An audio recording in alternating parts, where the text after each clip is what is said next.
الرجیم بسم اللہ الرحمن الرحیم الحمد للہ رب العالمین وصلی اللہ علی محمد وآلہ الطاہرین اللہم صلی علی محمد وآل محمد وعجل فرجہم۔ چلے بات چل رہی تھی حضرت موسیٰ علیہ السلام کی زندگی اور آپ کی حیات کے سلسلے میں، اور جو اہم واقعات حادثات رونما ہوئے ہیں آپ کی زندگی میں، ان کی توضیح و تشریح بیان ہو رہی تھی۔ ٹھیک، اللہ نے حضرت موسیٰ علیہ السلام کو جو مقامات عطا کیے،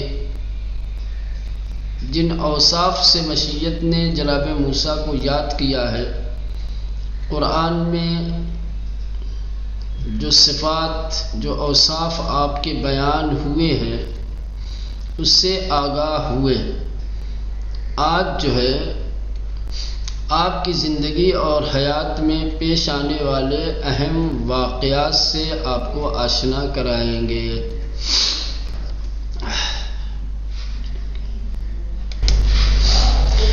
چلیں تو آج گفتار دوم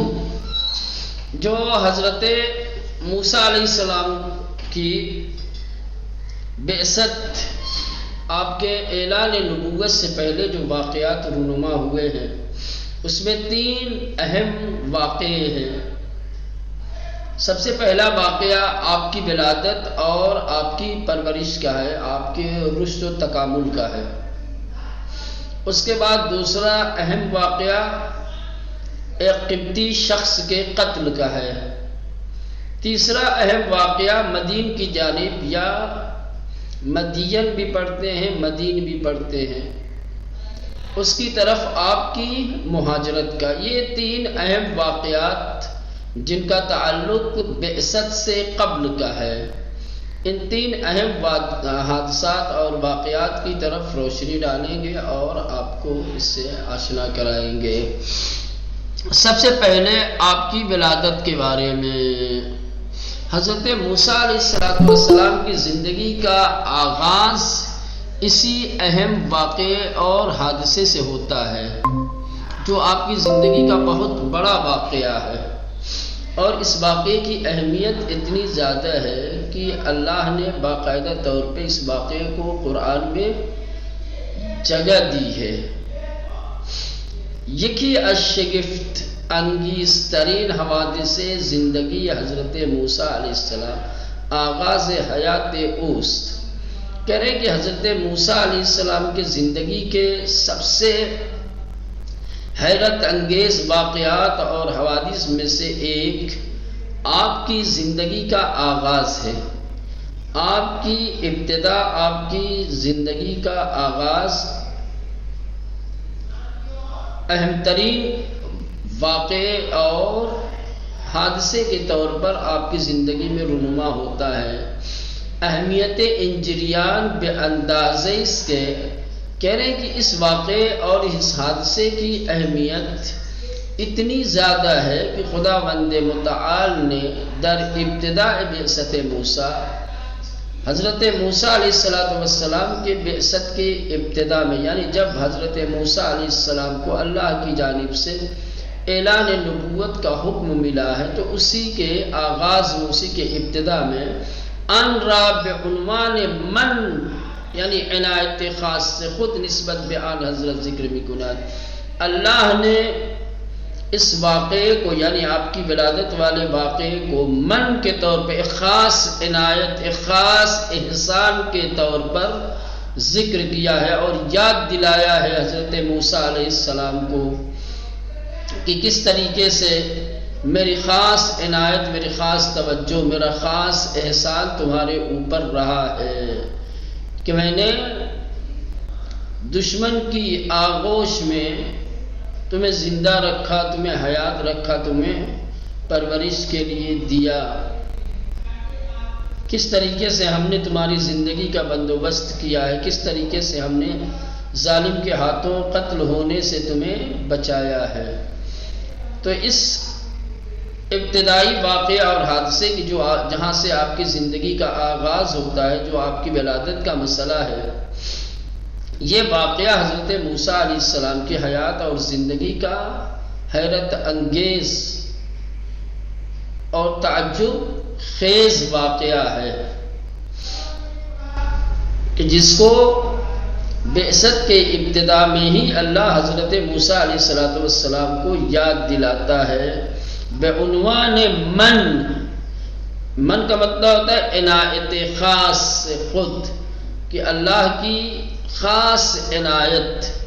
جو حضرت موسیٰ علیہ السلام کی بنسبت تھی اس کو ذکر کرتا ہے۔ ارشاد ہوتا ہے وَلَقَدْ مَنَنَّا عَلَيْكَ مَرَّةً أُخْرَى، وَلَقَدْ مَنَنَّا، اور بالتحقیق ہم نے خاص عنایت اور خاص توجہ کی تمہارے اوپر، مرتن اخرى، ایک بار پھر۔ یہ جو بعثت ہے، بعثت بھی ایک خاص توجہ اور خاص عنایت ہے۔ اس سے پہلے ولادت کے موقع پر بھی ہم نے تمہاری جانب ایک خاص توجہ دی تھی۔ اب یہ واضح ہو گیا کہ اللہ نے حضرت موسیٰ علیہ السلام پر خاص عنایتیں کی ہیں،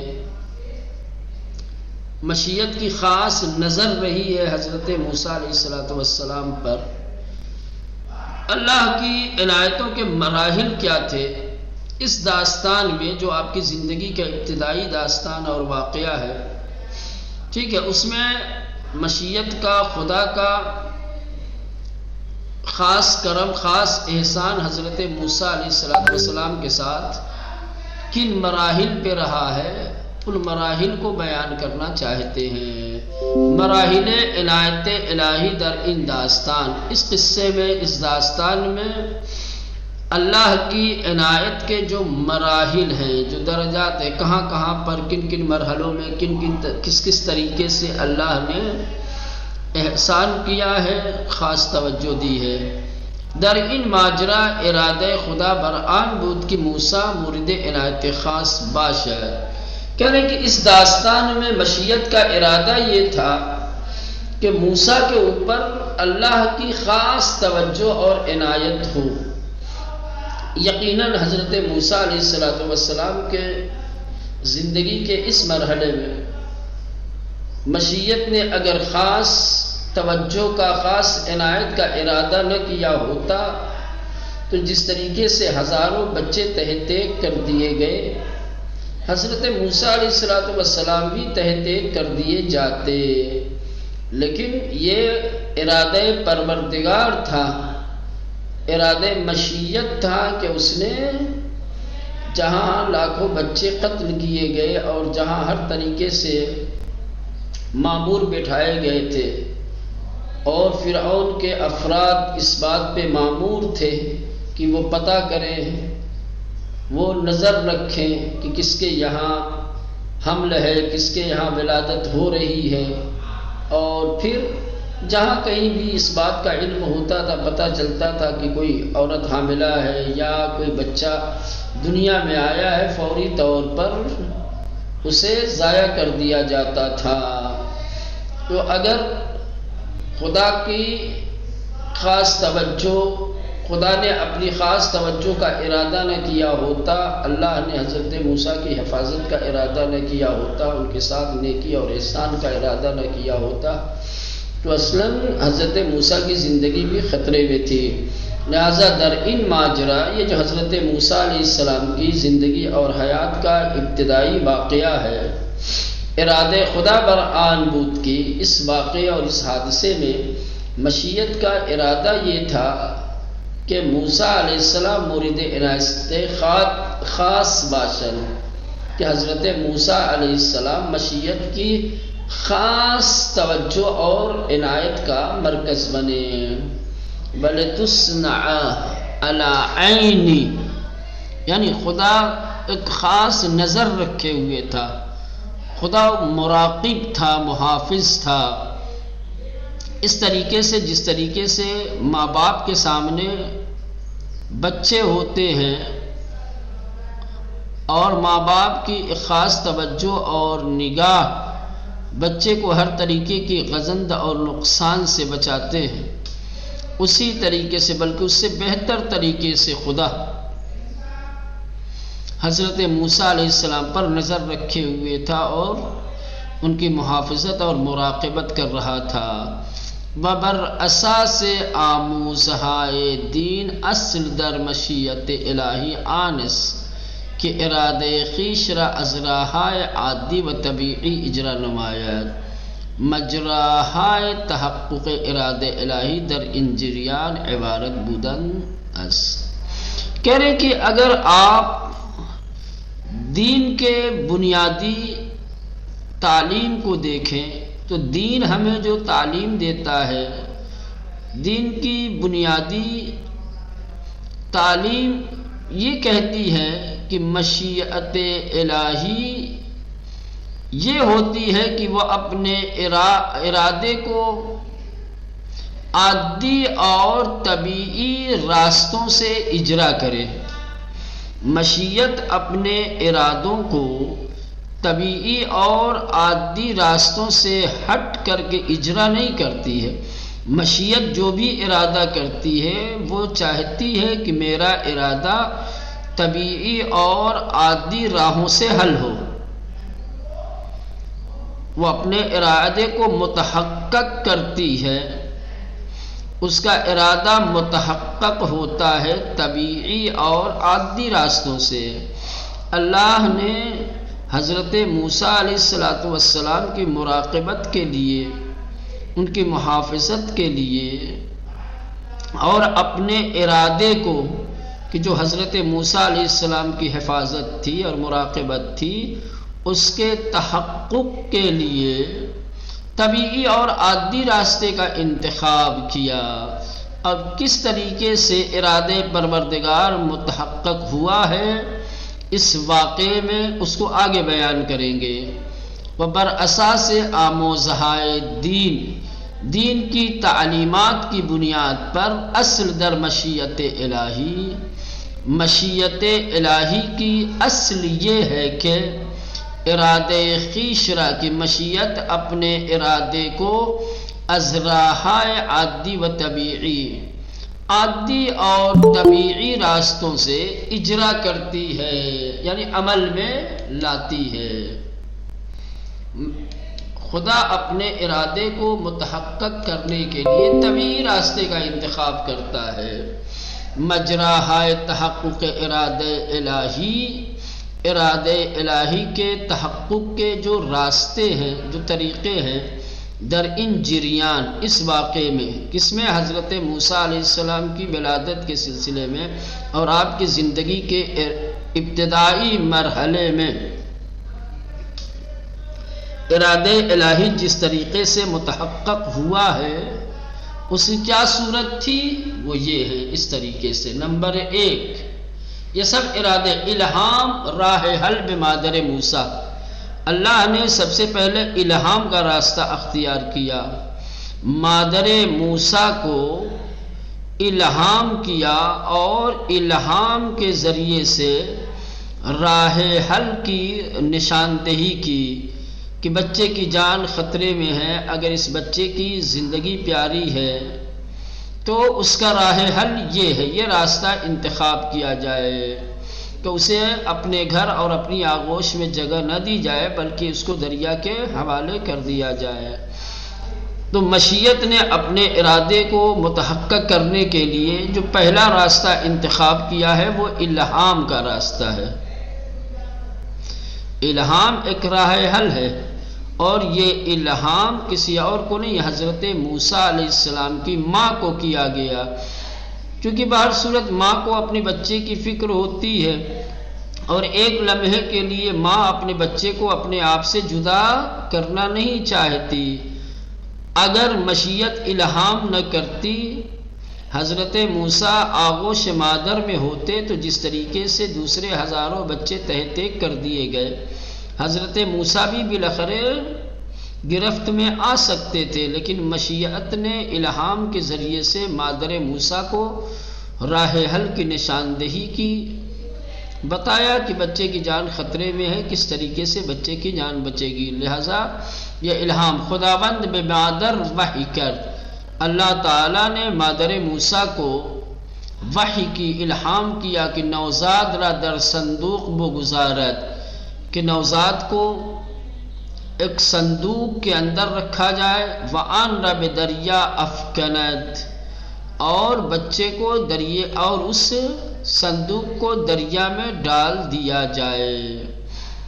مشیت کی طرف سے وحی کے ذریعے سے مادر موسیٰ کو اس بات کی تاکید کرنا یا یہ دستور دینا کہ ایک صندوق لایا جائے اور اس صندوق کے اندر نوزاد کو رکھ کے دریا کے حوالے کر دیا جائے، یہ ارادہ الہی کے تحقق کا مجرا ہے، ایک راستہ ہے۔ وَأَوْحَيْنَا إِلَىٰ أُمِّ مُوسَىٰ أَنْ أَرْضِعِيهِ فَإِذَا خِفْتِ عَلَيْهِ فَأَلْقِيهِ فِي الْيَمِّ، اور ہم نے مادر موسیٰ کو وحی کی کہ بچے کو دودھ پلائے، اگر خوف ہے بچے کی جان تو اسے دریا میں ڈال دیں۔ ونیز اَنِقْذِفِیہِ فِی التَّابُوتِ فَاقْذِفِیہِ فِی الْیَمِّ، یہ ایک دوسری جگہ پہ بھی ارشاد ہوتا ہے۔ تو آپ نے دیکھا کہ آیات میں کس طریقے سے اللہ نے حکم دیا ہے، دستور دیا ہے وحی کے ذریعے کہ حضرت موسیٰ کو صندوق میں رکھ کے دریا کے حوالے کر دیا جائے۔ نقطہ جو ہے یہاں پر وہ یہ ہے کہ خداوند واجہ التابوت را بصورت معرف ذکر نمود و ظاہراً الف و لام بیانگر احدث می توان دریافت کہ ان صندوق یک صندوق کے ویجہی بودے اس، بنابر ان گفتار کسانی کی معتقداً مادر موسیٰ علیہ السلام پس از ان الہام سفارش ساخت آن را داد جائے تأمل است۔ اہم نقطہ یہ ہے کہ قرآن نے جو لفظ استعمال کی ہے، یا یوں کہا جائے خدا نے اس آیے مبارکہ میں جس کلمے کا انتخاب کیا ہے وہ ہے التابوت، اور التابوت کے ابتدا میں الف لام لگا ہوا ہے، اور یہ الف لام معرفہ کے لیے ہے، اور جو الف لام معرفہ کے ساتھ ساتھ کیا ہے، الف لام میں عہد ہے، معنی عہد دے رہا ہے یہ الف لام۔ لہذا اس الف لام سے کہ جو عہد کو بیان کرنے کے لیے آیا ہے، اس سے یہ معلوم ہوتا ہے کہ جس صندوق کی خدا نے بات کہی ہے وہ ایک خاص صندوق تھا، ایک خاص صندوق کی گفتگو کی گئی ہے۔ لہذا اس کے مقابلے میں جو لوگ یہ کہتے ہیں کہ وحی کے بعد مادر موسیٰ نے صندوق بنانے کا حکم دیا، یہ بات قابل تأمل ہے، اس میں تحقیق کرنے کی ضرورت ہے، جستجو کرنے کی ضرورت ہے، چونکہ پھر ان کا قول خدا کے مقابلے میں ہو جائے گا۔ قول خدا یہ کہہ رہا ہے کہ ایک خاص صندوق کی بات کی گئی ہے، مشیت نے ایک خاص صندوق کی طرف رہنمائی کی، اسی لیے التابوت جو کلمہ استعمال ہوا ہے اس میں الف لام جو عہد کو بیان کرنے کے لیے آیا ہے۔ جب مشیت نے کلمہ التابوت پر الف لام رکھا ہے اور وہ عہد کو بیان کرنے کے لیے آیا ہے، تو یقیناً جس صندوق جس تابوت کی بات کی گئی ہے وہ صندوق اور وہ تابوت ایک کوئی خاص صندوق اور تابوت تھا۔ لہذا وحی کے بعد کسی صندوق کے بنائے جانے کا حکم دینا یہ اس کے مخالف ہوگا۔ اس کا مطلب یہ کہ صندوق پہلے سے تھا، ہو سکتا ہے مشیت نے اس صندوق کا انتظام کیا ہو اور اسی صندوق کی طرف رہنمائی کی ہو۔ تو اگر ایسا ہے تو پھر مادر موسیٰ صندوق بنانے کا حکم کیوں دے؟ مادر موسیٰ صندوق بنانے کا حکم اس وقت دے سکتی ہیں یا دیتی جب صندوق نہ ہوتا، لیکن یہاں آیت کہہ رہی ہے کہ ایک خاص صندوق کی طرف ایک خاص صندوق کی طرف اشارہ کر رہی ہے، لہذا ایک خاص صندوق کے ہوتے ہوئے دوسرے صندوق کے بنائے جانے کی بات کہنا اور یہ نظریہ اور یہ رائے پیش کرنا اپنی جگہ پر جائے تأمل ہے، تأمل کا مقام ہے، اس کے سلسلے میں تحقیق اور بررسی ہونی چاہیے، کیونکہ یہ دوسرا والا نظریہ قرآن کے نظریے سے ٹکرا رہا ہے اور اس کے مخالف ہے۔ نقطہ از ان کی خداوند، نقطہ یہ ہے کہ خداوند متعال نے واجہ التابوت، کلمہ التابوت کو بصورت معرفہ ذکر نمود، یہ معرفہ آیا ہے، بظاہر الف لام، اور ظاہری طور پر التابوت میں جو الف لام لگا ہوا ہے بیان گر احدث، یہ عہد کے لیے آیا۔ آپ جانتے ہیں الف لام الگ الگ معنی کے لیے آتا ہے، استعانت کے لیے آتا ہے، عہد کے لیے آتا ہے، جنس کے لیے آتا ہے، لیکن یہاں پر جو الف لام ہے یہ عہد کے لیے ہے۔ جو جب الف لام عہد کو بیان کرنے کے لیے ہو گیا تو می تمان دریافت، تو یہ معلوم کیا جا سکتا ہے اور یہ کہا جا سکتا ہے کہ ان صندوق کہ قرآن جس صندوق کی بات کر رہا ہے یہ ایک صندوق کے ویجے بودے، یہ ایک خاص صندوق تھا، ایک خاص صندوق تھا جس کی طرف مشیت نے اشارہ کیا ہے۔ بنابر ان لہذا گفتار کسانی کے ان لوگوں کی باتیں کہ جو معتقد ہیں کہ مادر موسیٰ علیہ السلام نے پس از ان الہام، اس وحی اور اس الہام کے بعد سفارش ساخت آن را داد، صندوق بنانے کی سفارش کی ہے، صندوق بنانے کا فیصلہ کیا ہے، جائے تأمل، یہ اعتقاد، یہ نظریہ، یہ گفتار، یہ بات قابل تأمل ہے، یہ بات قابل قبول نہیں ہے۔